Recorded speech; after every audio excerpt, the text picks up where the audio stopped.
მოგესალმებით ღმერთმა დაგლოცოთ ძვირფასო რადიო მსმენელებო და ყოველდღე მართლმადიდებელო ქრისტიანინო. ჩვენ ვაგრძელებთ საუბრებს ნებების თაობაზე, რომლებიც უხვად ყავს მტრად ადამიანის სულს. ამჯერად ვერცხლის მოყვარეობის ნებასა და ანგარებაზე ვისაუბრებთ. ეს არის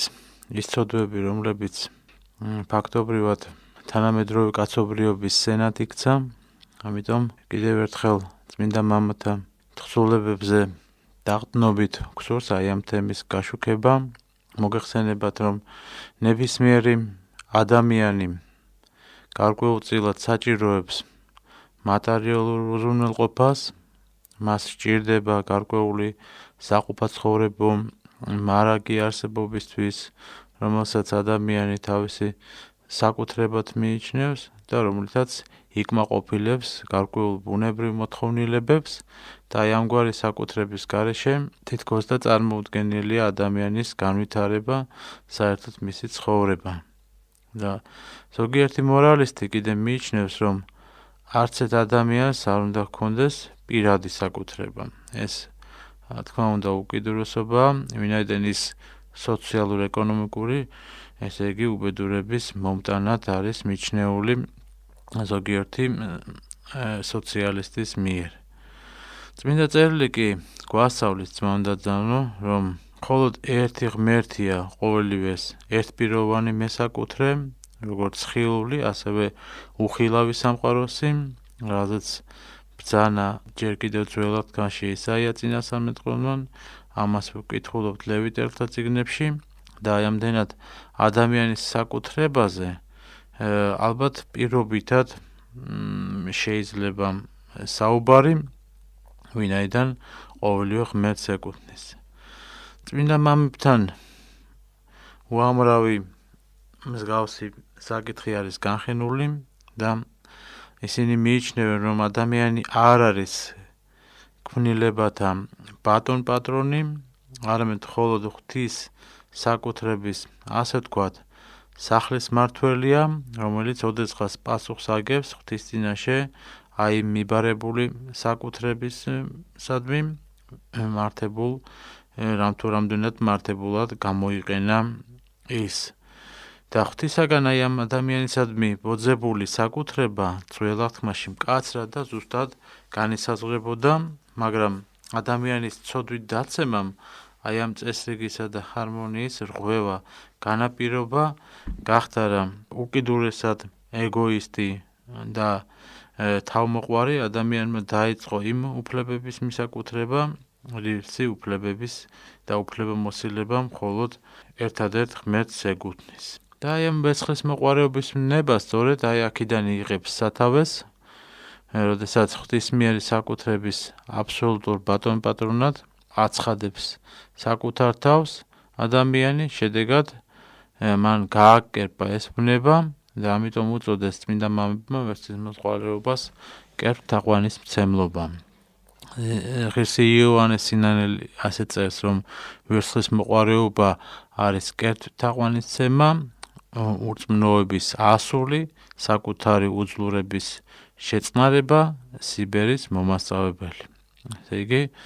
ნელ-ნელა აი ამ ბუნებას მივყავართ ფულის თაყვანისცემისაგან და რაც იწვევს შემდეგში უძლურებასაც, სიბერესაც, თურმე და მოულოდნელ სიკვდილსაც კი. ჩვენ არაერთ გზის აღვნიშნეთ, რომ ყოველი ადამიანისთვის იმის და მიხედვით თუ რა უყვარს მას და რას ემონება, ღმერთიც ის არის. და ამის მაგალითები უამრავია ჩვენს ირგვლივ. ეს ბუნება თქმა უნდა ყველა ადამიანმა საკუთარ თავში უნდა ეძიოს და იპოვოს და აი ჩვენს წინაშეა ადამიანი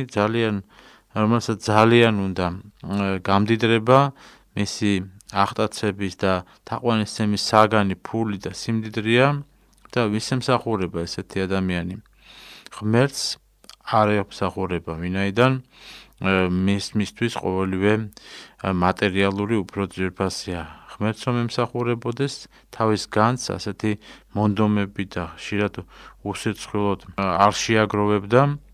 ასეთი ადამიანი მთელ თავის ძალასა და შრომას ხარჯავს აი ამ მეტი ფულის შოვნაზე, მოგროვებაზე და ყოველ ნაბიჯზე მის მსგავს ადამიანებთან ურთიერთობა, შეჯახება და მისი სურვილი მუდმივად არის გაცვლილების, ეჭვებითა და მტრობით აფორიაქებული და აი ესეთი ერთი სიტყვით კაცი, რომელიც აღარ იმსახურება ღმერთს და მას თავისი თაყვანისცემის საგანი აქვს. ფული და მთელი ცხოვრება მას მსახურობს და ღვთისმაგიერ მას ეთაყვანება. როგორც ზემოთ აღვნიშნეთ უკვე, ცხოვრებისათვის აუცილებელია საშუალებების გარკვეული კეთილსინდისიერის შეძენა, მათი გონივრული შენახვაც, გამოყენებაც, რა თქმა უნდა, ზომიერების ფარგლებში ადამიანი უნდა ზრუნავდეს და ეს დასაშვებია და მისაღებია, მაგრამ არ უნდა დაგვავიწყდეს, რომ ღვთის კურთხევის გარეშე ჩვენი შროვა ვერასოდეს გაგვამდიდრებს და რაც გვეძლება, ყოველთვის უნდა გვახსოვდეს, რომ ეს არის ღვთის წყალობით მონიჭებული, რომელიც ჩვენი კეთილდღეობისათვის მხოლოდ არ გვეძლევა, არამედ ჩვენი სულისა და ასევე მოყვასის შესაწევნად გვეძლევა. ამას ბრძანებს პავლე მოციქული ტიმოთეს მიმართ ეპისტოლეში და წმინდა იოანე ოქროპირიც ბრძანებს, რომ მე არ განვიკითხავ მათ, ვისაც აქვთ სახლები, მინდვრები, ფული, ყავთ მოსამსახურეები, მე მხოლოდ ის მინდა ვთქვაო, რომ ისინი ყველაფერ ამას ფლობდნენ წინდახედულად და გონივრულად. და შემდეგ თავად სვავს ესეთ კითხვას, მაინც როგორ და როგორც ეკადრებათ ბატონებს და არა მონებს. ანუ თავად ფლობდნენ სიმდიდრეს და არა ის ფლობდეს მათ. მოიხმარონ და ბოროტად არ გამოიყენონ ფული, რადგან ის არსებობს აუცილებელი მოთხოვნილებისათვის, დასახარჯად და არა შესაძენად. შენახვა მონის საქმეა, ბრძანებს წმინდა მღვდელმთავარი, ხოლო მარხვა და ხარჯვა მასზე ძალაუფლების მქონე ბატონისა. ფული იმისთვის კი არ გვეძლევა, რომ მიწაში ჩავმარხოთ, არამედ იმისთვის, რომ სხვებს გაუნაწილოთო. ბრძანებს წმინდა ოქროპირი და ღმერთს მისი შენახვა რომ ზდომებოდა, ადამიანს კი არ მისცემდაო, არამედ სამუდაოდ დატოვებდა დაფულსო. და თუ კი მინახავთ, ეს იმას ნიშნავს, ფული ბატონობს ჩვენზე და თუ გვინდა რომ ფულის გამრავლება ამისთვის საუკეთესო საშუალება, სწორედ არის მისი ხარჯვა და დარიგება, არ არსებობს მოგება ხარჯვის გარეშე ან სიმდიდრე გასავლის გარეშე. ბრძანებს წმინდა საოცარი მღვდელმთავარი, ამას ვიამბობს ჩვენი შოთა რუსთაველიც, როდესაც ბრძანებს, რომ რასაცა გასცემ შენია, რაც არა დაკარგულიაო. და აი ეს პრინციპი, სახარებისეული პრინციპი, ყველა ჩვენთაგანმა უნდა გავითავისო და განვახორციელოთ. თავიდან ადამიანი მხოლოდ თავის გატანაზე, ანუ მცირე საარსებოზე ფიქრობს ხოლმე, ესე ვხედავ ჩვენ პირად ცხოვრებაშიც, ნებისმიერი მდიდრის ცხოვრებაში, შემდეგ თითქოს და შავი დღისთვის იწყებს რაღაცების მომარაგება, შენახვას, შემდეგ ათასებზე იწყებს ფიქრებს და ეს ჯერ კიდევ არ არის უბედურება, მაგრამ საშინელება ის არის, რომ ადამიანი ძილშიც უკვე ამაზე იწყებს ფიქრს, ოცნებობს ათასების შენახვაზე, მათზე იმედებს ამყარებს და მარადიულ ცხოვრებას კიდე ივიწყებს. აი ეს უკვე არის ტრაგედია ადამიანის სულისათვის, რომელიც უკვე აი ამ თაყვანისცემაში გადასდის მას. წმინდა მამები, თანამედროვე ღვთისმეტყველებიც არაერთ გზის გვამხელდნენ თანამედროვე კაცობრიობას მით უფრო აი ამ ვნების არსებობაში და ჩვენს თანამედროვეთა უმრავლესობა ბედნიერებას ღვთისმეტყველი არქიმანდრიტი რაფაელის სიტყვით აი ამ მატერიალურ სიმდიდრეში ხედავს. ფული მათთვის არისო კეთილდღეობის ეკვივალენტი, მაგრამ ისმის შეკითხვა, რომ მოგვიტანს კი ფული ჭეშმარიტ სიხარულს, ვიყიდით ფულით მეგობრობას, ერთგულებას, სიყვარულს და ეს მატერიალური კეთილდღეობა ხშირ შემთხვევაში აკრობს ამ შინაგან სულიერ ცხოვრებას და ადამიანი გარეგნულ ყალბ ფასეულობებზე გადახავს, როგორც ამ სოლომონ მეფე ამგვარად ლოცულობდა ხოლმე სიცრუე და ტყუილი მაშორე და ნურც სიღარიბეს მომცემ და ნურც სიმდიდრეს საარსებო პურით მასაზრდოვეო. ეს არის ის სამეუფო გზა, ის შუალედი, რომელიც ესოდენ აუცილებელია ჩვენი ცხოვრებისათვის, ვინაიდან ის საარსებო პური ნამდვილად საკმარისია და ადამიანის, რა თქმა უნდა, სიღარიბესაც არავის უსურვებდა, არც სიმდიდრე ყოფილა ფუფუნების საგანი და მაცხოვნებელი საშუალება. სიმდიდრე ისევე როგორც სიღატაკე, ნამდვილად მძიმე ტვირთად აწვება ადამიანის სულს და სისტემატიურ რაღაც საფრთხეებს უქმნის მას, მოლოდინებით რაღაც მოულოდნელი განსაცდელებით აღავსებს ხოლმე ადამიანის სულს და ამიტომ სიმდიდრეს ჯერ მამათა აზრით არავინ გამოუსწორებია და პირიქით ხშირ შემთხვევაში ჩვენ მდიდრების ბავშვებს ხედავთ, რომლებიც უმადურ ეგოისტებად იზრდებიან, მდიდარ ადამიანებს როგორც წესი ნაკლებად აქვს შეწყალების გრძნობა და მათი გული თითქოს და რაღაცა გაქვავებულია, რკინის ხდება, იკეტებიან საკუთარ საზოგადოებაში, საკუთარ მეში და შემთხვევით არ არსებობს ესეთი გამონათქვამი, რომ მოწყალების მისაღებად ნუ მიხვალ მდიდრების დასახლებაშიო. აი ეს არის ის პარადოქსი, რომ ვისაც აქვს, ის არ გასცემს და ვისაც არ აქვს, ხშირ შემთხვევაში იმდენი ზედმეტი, ის ხშირად უფრო მოწყალებას იჩენს და ამით სასუფევლისთვის გარკვეულ ნუგეშს იგროვებს. ბედნიერია კი ის მდიდარი ადამიანი, ვინც აი ესე იხვეჭს მუდმივად და არ გასცემს, რა თქმა უნდა, არ არის ის მდიდარი, ბედნიერი, ვინაიდან მიუხედავად იმისა, რომ მას ფაქტობრივად ყველაფრის სურვილის აღსრულება შეუძლია, მაგრამ რაც უფრო დრო გადის, მით უფრო მეტი სურს მას. და არ შეიძლება იყოს ის ბედნიერი, ვინაიდან აი ამ თუ ადამიანი მის უკვდავ სულს არამქვეყნიური, ზეციური მადლმოსილებით არ მოიცავს, ანუ როდესაც ადამიანი არ ფიქრობს სულიერზე, შესაბამისად მისი სული მუდმივად დაუკმაყოფილებელ მდგომარეობაში იქნება. იმიტომ რომ მას არ შეუძლია იმის მიღება, რაც სურს, იმიტომ რომ მისი სურვილები მუდმივად იზრდება და ის უფრო და უფრო მრავალი შეძენისაკენ მიილტვის. და ის რაც ადრე მაგალითად კეთილდღეობად მიაჩნდა, დღეს სიღატაკედ გონია და ადამიანის ცხოვრება აი ამ სიცარიელეში დაუსრულებელ სირბილში გადაიქცევა ხოლმე. და აი ამგვარი სული არასდროს იტყვის ძმამ და დანო, რომ მე დავიკმაყოფილე ჩემი სურვილი და ახლა ბედნიერი ვარ. პირიქით, ასეთი ადამიანი შინაგანად მუდმივად ამბობს, რომ როგორ ვიქნები ბედნიერი, როდესაც დედამიწაზე ყველაფერი ჩემი არ არის, როდესაც ის ხედავს, რომ მასზე უფრო მდიდრები არსებობენ, რომლებიც უფრო მეტი საშუალებით და უფრო მეტი გამეტებულად ხარჯავენ და იკმაყოფილებენ თავის ავხორცულ ბნებებს და აი ასე შემდეგ და ასე შემდეგ. როდესაც ქრისტიანობა კეთილდღეობაში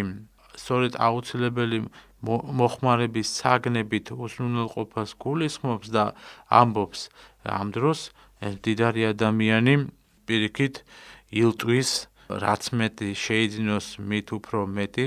პატივმოყვარეობა, ამბარტავნება და სხვა ვნებები ეუფლება მას. და ამრიგად ეს გარეგნული მატერიალური სიუხვის მოპოვების დაუოკებელი ესეთი ვნება ადამიანის შინაგან სულიერ დეგრადირებას იწვევს, რაც ნამდვილად არის კეფთაყვანისმცემლობა და საშინელი ცოდვა. ხოლო ვინც თავისი ქონებით კმაყოფილია, რა თქმა უნდა, ის ბედნიერიც ხდება. ამის მაგალითებია ის ქრისტიანები, რომლებმაც თავისი შრომით და საკუთარი ძალისხმევით, ღვთისაგან შეწევნით, თუ გინდ მცირე ქონებით კმაყოფილი რჩებიან და ვინ შეიძლება იყოს იმაზე ბედნიერი, როგორც ქრისტიანია, რომელიც კმაყოფილია მუდმივად თავისი საარსებო წყაროთი. მას უხარია, რომ პატიოსანი შრომით ღვთის ცნებას აღასრულებს და სარჩოს საკუთარი შრომით მოიპოვებს ხოლმე და ამით ღმერთს ადიდებს და ღმერთში ხედავს ის უდიდეს ნუგეშს. და ამ დროს ესეთი ადამიანი ღატაკებსაც კმაყოფილებით უყოფს თავისი შემოსავლებიდან, ვინაიდან იცის, რომ ამგვარად ღმერთს სათნო იყოფა და უფალიც თავისი მოწყალებით არ ტოვებს ასეთ ადამიანებს პირიქით, მათ მუდმივად აძლევს მისი ლუკმა პურს, რათა მათ ასევე ეს მოწყალების სახით გაღებული მოიპოვონ სასუფეველი ღვთისა. ასევე მას ეძლევა უდიდესი საშუალება, რომ პირადი ოჯახის ცხოვრება დააკმაყოფილოს თავისი სახლეული და ამითი იყოს ბედნიერი. მსგავს ადამიანებს ღვთის კურთხევა პრინციპში მთელი ცხოვრების მანძილზე თან დაყვება, ეს არის უდაო ჭეშმარიტება, ჩვენ ასეთ ადამიანებს ყოველდღიურად ხვდებით ჩვენ ცხოვრებაში და მრავალს ჩვენთვის უთქვამს და ყველა მიცის ეს პრინციპში, რომ ნებისმიერი ადამიანი, ვინც ღვთის იმედად არის, ის მუდმივად ხედავს გარკვეულ სასწაულს თავის ცხოვრებაში, რომ როდესაც არა აქვს იქვე ღმერთი სასწაულებრივად სხვადასხვა ფორმით თუ სახით უჩენს მას გამოსავალს და ეს არის ის ღვთის იმედად ყოფნა, რომელიც ესოდენ მნიშვნელოვანია ჩვენი სულიერი ცხოვრებისათვის. დღეს გაბატონდა გარკვეულად პრინციპი, რომ ყველაფრის ყიდვა შეიძლება, ადამიანი გახდა მოვაჭრე თავისი უარყოფითი გაგებით ვამბობ, თავისთავად ვაჭრობა არ არის ცუდი საქმე, მაგრამ როდესაც ადამიანი ვაჭრობს თავისი სათნოებებით, ეს უკვე დანაშაულია და წმინდა მღვდელმთავარი ნიკოლოზ სერბი ველიმიროვიჩი ასე წერს, რომ ჭედელიო აფასებს თავის გამოჭედულ დანას და ყიდის მასო. 10 წლის წინათო ამერიკაში აფასებდნენ და ყიდნენ მონებსო და კანონი ამას არ გძალავდაო. მოღალატე აფასებს, რას მოუტანს მას სამშობლოს გაყიდვა და ყიდის კიდეც მას. მოსამართლე აფასებს თუ რა ღირს სამართალი და ამას ვიყიდის. მღვდელიო აფასებს და ყიდის სათნოებასო. მეომარი სინდის, ქალი ერთგულებას, ხოლო ჭაბუკი ღირსებასო. და საბოლოოდ იუდამ შეაფასა ქრისტე და გაყიდა ის 30 ვერცხლად და ასეთი სავაჭრო ჯიხურში დღეს შეიძლება მოვიაზროთ, რომ მთელი დედამიწა, მთელი კაცობრიობა, რომლებიც მუდმივად დაკავებულია მხოლოდ იმით, რომ რას გაყიდოს და იყიდოს და ეს რა თქმა უნდა შორს არის ღვთისაგან. ამგვარად ესმით აი ამ ადამიანებს ცხოვრება, მათ გონიათ, რომ ამ ქვეყნიურად ყველაფერს აბსოლუტურად გამონაკლისის გარდა იყიდიან და გაყიდიან, მაგრამ ადრე თუ გვიან ისინი იძულებულნი იქნებიან, რა თქმა უნდა, სხვაგვარი დამოკიდებულება აღიარონ, როდესაც უფლის წინაშე წარსდგებიან და ეს დღე ყველა ადამიანის ცხოვრებაში აუცილებლად დადგება. ამრიგად არ შეიძლება ადამიანს ერთდროულად ორ ბატონს მსახურობდეს, ღმერთსაც და მამონასაც. ღმერთის მსახურისთვის ჭეშმარიტი სიმდიდრე ღვთის ხატებისა და მსგავსებაში მდგომარეობს და არა ქონებაში, ფულში და სხვადასხვა სახის შესამოსელსა თუ საჭმელსაგვებში, ანუ მამონაში, ვინაიდან ყველაფერი ეს, რა თქმა უნდა, არის წნადი, დროებითი, ხოლო სული მსგავსი ღვთისა. არის უკვდავი, რომლის სიმდიდრეაც მან უნდა დანო, სათნოებები, სიწმინდე და უამრავი კეთილგანწყობა ადამიანის მიმართ, მოწყალება ადამიანის მიმართ, რწმენა, იმედი, თავშეკავება, სიყვარული და არ არსებობს ქრისტიანობაზე, ღვთისშვილად წოდებაზე უმეტესი პატივი, ამბობენ წმინდა მამები, არ არსებობს იმ ადამიანზე უფრო მდიდარი, ვინც საკუთარ გულში ყოველთვის ქრისტეს ატარებს. და პირიქით, სიმდიდრის ვნებით შეპყრობილი მრავალ მისგან მომდინარე უბედურებას აწყდება და ერთი მოძღვარი შემდეგ ასეთ მაგალითს მოგვითხრობს ხოლმე ერთი მდიდარი ქვის მთლელი შვილებთან ერთადო უცხო ქვეყანაში გაემგზავრა და რაც კი ძვირფასი ფასეული რამ ჰქონდაო გემზე აიტანა და ლოცვით გაუყვა გზასო და ღვთისგანგებით გემზე ერთი ბიჭი შეიყვარა მან რომელიც ემსახურებოდა მას და სამაგიეროდ მისი სუფრიდან საზრდოობდა კიდეც და ეს ბიჭი თავისი კეთილი მარჩინალის მადლიერი იყო და ერთხელ როდესაც აი ამ ყმაწვინმა მეზღვაურთა ეს საიდუმლო საუბარი მოისმინა ისინი თურმე მდიდრის ზღვაში გადაგდებას ფიქრობდნენ და მისი სიმდიდრის დასაკუთრებას ჭაბუკი დამწუხრებული ეახლა ამ მდიდარს და მოსმენილი იქვე მიუტანა მაშინ მდიდარმა შვილებს დაუძახა და დაარიგა ესეთი რამე რომ რასაც ეტყოდა შეპასუხების გარეშე შეესრულებინათ უნდა და ის ყუთები რომლებშიც იყო სიმდიდრე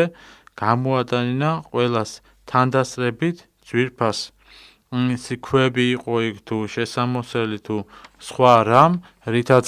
რისი გულისთვისაც ფიქრობდნენ აი ამ მდიდარი ადამიანის მოკლას და მათ წინაშე ხმამაღლა ესეთი სიტყვები თქვა განა ამაშია ჭეშმარიტი ცხოვრებაო ამით გამოგინდათო მე გადამაგდოთ ზღვაშიო და ამად გამო ხო არ ვკვდებიო აი ამ ქვეყნიდან არაფერი მიმაქვს თან და შვილებო ეს ყველაფერი გადაყარეთ ზღვაში უბძანა მამამ და ბავშვებმა მამის ბრძანება დაუყოვნებლივ შეასრულეს და ყველაფერი ზღვაში გადაყარეს და იმ მეზღვაურებმა აი ამ სანახაობისაგან გაშეშდნენ და ბოროტიის განზრახვა გადაიფიქრეს ხოლო მდიდარმა საკუთარი ქონების გადაგდებით სიცოცხლე შეინარჩუნა აი ესეთია ნამდვილი ქრისტიანის ცხოვრება ჩვენ კიდევ ერთხელ ვამბობთ რომ ქრისტიანობა არ გძალავს სიმდიდრის მოპოვებას მაგრამ მის არასწორ გამოყენებაზე გვაქვს ჩვენ საუბარი ამრიგად სიმდიდრისადმი სწორი დამოკიდებულება გმართებს უფალს არა უგზალია ის მაგრამ ასევე თქვა რომ ძნიად შევიდეს სასუფეველსაო რომელსა აქვს საფასე ეკლესიის მასწავლებლები სიმდიდრისადმი შემდეგ დამოკიდებულებას გვირჩევენ ქრისტიანო პირველ რიგში დაიმახსოვრე რომ უსამართლოდ მოხვეჭილი სიუხვე ბოროტებასა და ადრე თუ გვიან აუცილებლად განიავდებაო ხვავი და ბარაკა თუ გინდა კანონად დაიდე რომ შენ სახლში და ეზოში უკანონოდ მოტყუებით დაკრობით და მოპოვებული და სხვისი ერთი ხერი ფიჩხეც კი არ გაიჩროო სახლშიო ქარის მოტანილს ქარი წაიღებს ხოლო საკუთარი ოჯახის წევრთა შრომითა და გონებით მოპოვებული გამრავლდება და ასმაკ ნაყოფს გამოიღებს ღმერთი არ დაგავიწყდეს შვილნო ბრძანებენ წმინდა მამები საკუთარი შემოსავლიდან ღვთისადიდებლად ძღვენი ეკლესიას შესწირეთ ყოველთა ის ღმერთს არ სჭირდება ვინაიდან ყველა ჩვენი სიმდიდრე და დიდება ფერფლი და ხსნილებაა და ზეციური სამყაროსაგან შედარებით რომლებიც მსახურებენ უფალს ის ჩვენ გვჭირდება ჩვენ გულში სიყვარულსა და მადლიერების განსაახლებლად გახსოვდეთ ღარიბები